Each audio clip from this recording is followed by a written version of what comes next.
Dans la parasha de Toldot, au tout début, il est écrit que Rivka était stérile. Et il y a écrit dans le verset Vayater Yitzhak lenochar ishto.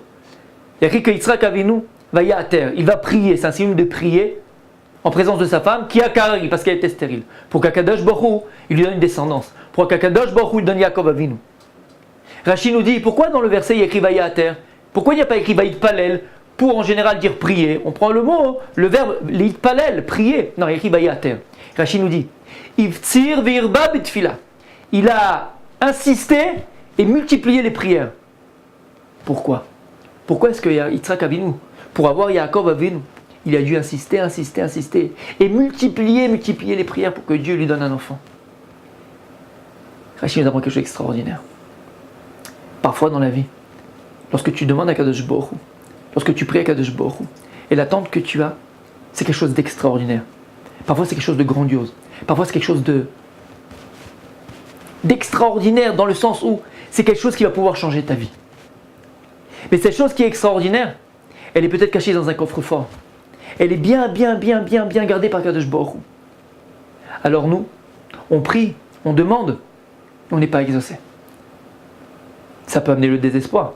Ça peut nous amener, chas v'shalom, arrêter de prier ou de demander. Arrête, je ne suis pas exaucé. Voilà que je ne suis pas exaucé. À quoi ça sert de demander? Mais non.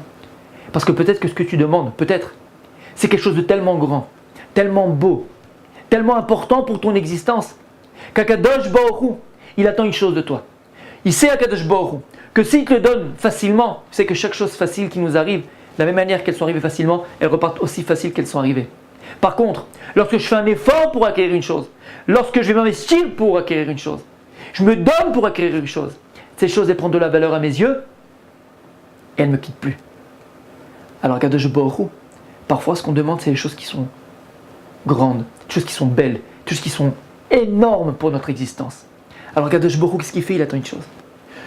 Que tu insistes, que tu multiplies les prières, parce que lorsque tu vas insister, tu multiplieras les prières. Tu vas t'investir dans ta prière, tu vas t'investir dans ce que tu désires véritablement, dans ton attente d'Akadosh Baruch Hu. Et plus tu vas prier, plus tu vas arriver à perforer ce coffre-là. Plus tu vas insister, plus tu arrives à perforer ce coffre-là.